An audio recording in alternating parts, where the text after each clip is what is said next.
Good morning friends. तो चलिए शुरू करते हैं। आज शारदीय नवरात्रि की अष्टमी तिथि है और आज महाअष्टमी का दिन शिवप्रिया माता महागौरी को समर्पित है। आज के दिन पूरे भक्ति भाव से माता महागौरी की पूजा करने और कथा का श्रवण करने से व्यक्ति को धन ऐश्वर्य की प्राप्ति होती है। जीवन में सुख समृद्धि का आगमन होता है। सभी प्रकार के कष्ट दूर हो जाते हैं और अमोघ फल की प्राप्ति होती है। वैवाहिक जीवन सुखमय हो जाता है। तो आज मैं सुना रही हूँ चैत्र नवरात्रि के अष्टमी के दिन सुने जाने वाली माता महागौरी की दुर्लभ पौराणिक व्रत कथा। तो आइए सुनते हैं। आप सभी इन कथाओं को प्रसन्नचित्त मन से और पूरी श्रद्धा से पूरी अवश्य सुनिएगा। इससे सभी प्रकार की मनोकामनाओं की पूर्ति होती है। कथा को आधा अधूरा छोड़े बिना कथा का संपूर्ण श्रवण करें। तो आइए माता रानी का ध्यान करते हुए कथा का रसपान करते हैं। तो चलिए शुरू करते हैं। देवी भागवत पुराण के अनुसार शुंभ और उसके छोटे भाई निशुंभ नामक दो असुरों ने इंद्रलोक पर आक्रमण कर दिया था।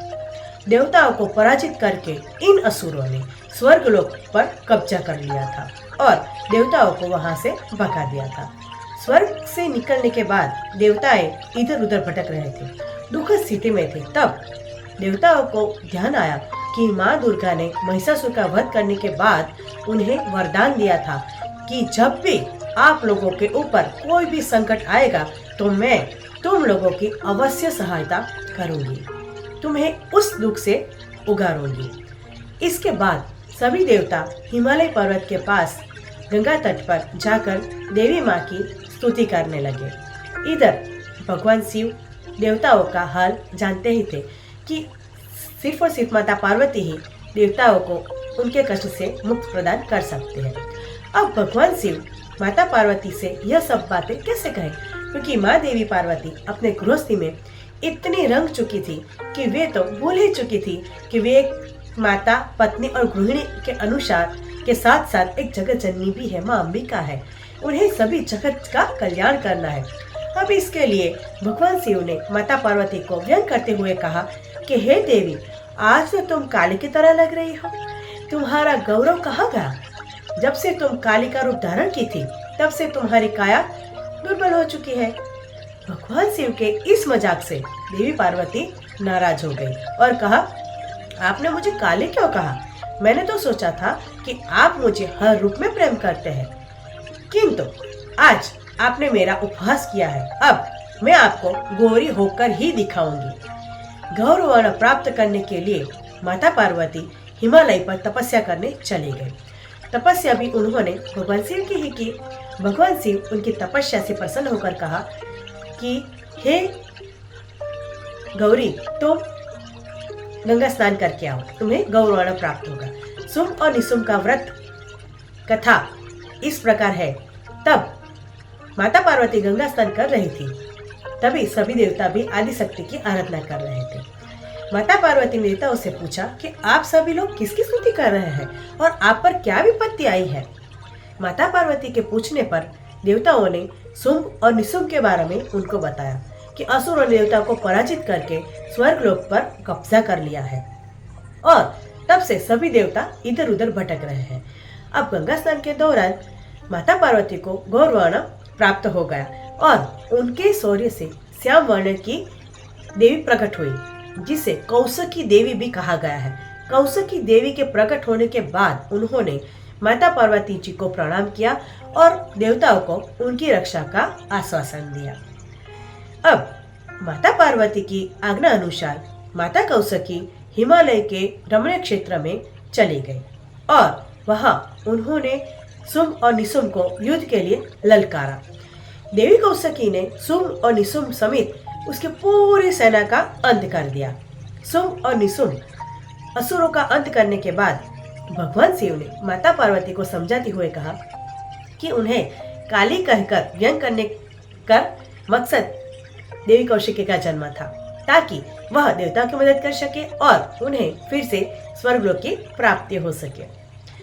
बिना इस व्यंग के शुंभ और निशुंभ का वध संभव नहीं था। इस तरह माता पार्वती के शरीर से प्रकट होने के कारण देवी कौसकी उनकी पुत्री कहलाई। देवी कौसकी को उग्र तारा या अमोघ तारा भी कहा जाता है। वहीं अन्य कथा के अनुसार मां महागौरी ने देवी पार्वती के रूप में भगवान शिव को पति के रूप में प्राप्त करने के लिए कठोर तपस्या की थी। एक बार भगवान भोलेनाथ ने पार्वती जी को एक ऐसा कह दिया तो देवी दुखी हो गई और माताजी तपस्या में लीन हो जाती है। इस प्रकार वर्षों तक कठोर तप करने पर माँ पार्वती जी नहीं आती है। माता जी को खोजते हुए भगवान शिव जी उनके पास पहुंचते हैं और वहां पहुंचते ही देवी पार्वती को देखकर आश्चर्यचकित रह जाते हैं। पार्वती जी का रंग अत्यंत ओजपूर्ण होता है। उनकी छटा चांदनी के समान श्वेत और कुंदन के फूल के समान दिखाई पड़ती है। उनके वस्त्र और आभूषण से प्रसन्न होकर भगवान शिव ने देवी उमा को गौरवर्ण प्रदान कर देते हैं और देवी विद्युत के समान अत्यंत क्रांतिमय और गौरवर्ण की हो जाती है तथा तभी से इनका नाम गौरी पड़ा।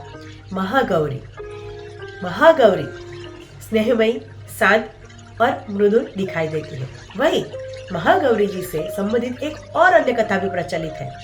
इसके अनुसार एक सिंह काफी भूखा था।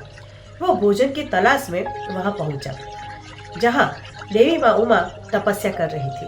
देवी को देखकर सिंह की भूख और बढ़ गई, परंतु वह देवी के तपस्या से उठने का इंतजार करते हुए वहीं बैठ गया। इस इंतजार में वह काफी कमजोर हो गया। देवी जब तप कर कर उठी तब उन्होंने सिंह को देखा। उनकी दशा देखकर उनको उनपे बहुत दया आई और माँ ने उसको अपनी सवारी बना लेती है, क्योंकि इस प्रकार से सिंह ने भी तपस्या की थी। इस प्रकार देवी गौरी का सिंह और बिल दोनों वाहन है। इनकी 4 भुजा है, दाई भुजा, बाई भुजा और चार भुजाओं में अस्त्र शस्त्र सुशोभित है। माता जी सबको सुख होने का वरदान देती है। जो स्त्री इनकी देवी भाव की पूजा करती है उनके सुहाग की रक्षा माता स्वयं करती है। कुंवारी कन्या पूजा करती है तो उसे योग्य वर प्राप्त होता है। पुरुष जो देवी गौरी की पूजा करते हैं उनका जीवन सुखमय रहता है। माँ देवी उनके पापों को जला देती है और शुद्ध अंतःकरण देती है। माँ अपने भक्तों को अक्षय आनंद और तेज प्रदान करती है। इनका कुरूप गौर है, इसीलिए माता जी महागौरी कहती है। जय हो माता महागौरी। माता महागौरी इस अष्टमी व्रत को यह कथा पूर्ण करती हूँ। इस कथा के अनुसार बहुत समय पहले सभी लोग माता जी को प्रसन्न करने के लिए इस कथा व्रत का श्रवण करते हैं, माता जी की पूजा अर्चना करते हैं। माँ महागौरी की पूजा से समस्त सुख दुखों के नाश हो जाता है। माँ महागौरी के महामंत्र का उच्चारण किस तरह किया जाता है वो मंत्र मैं आपको बताती हूँ। या देवी सर्वभूतेषु गौरी रूपेण संस्थिता नमस्तस्यै नमस्तस्यै नमस्तस्यै नमो नमः। इस मंत्र का जाप करने से सभी लोगों को दुख, दर्द, रोग नाश हो जाते हैं और सर्व सुख मिलता है। तो चलिए आज नवरात्रि के 8वें दिन महागौरी की पूजा अर्चना व्रत कथा का श्रवण करते हैं और उनका आशीर्वाद पाते हैं। जय माता महागौरी। हैप्पी नवरात्रि। धन्यवाद। और हाँ, जो मैं हर रोज कहती हूँ आज भी कहूँगी कि स्माइलिंग ऑलवेज। और हाँ, आपको मेरी स्टोरीज, मेरी पौराणिक कथा अच्छी लगती हो तो जरूर जरूर जरूर लाइक, शेयर एंड सब्सक्राइब करना मत भूलिएगा। धन्यवाद।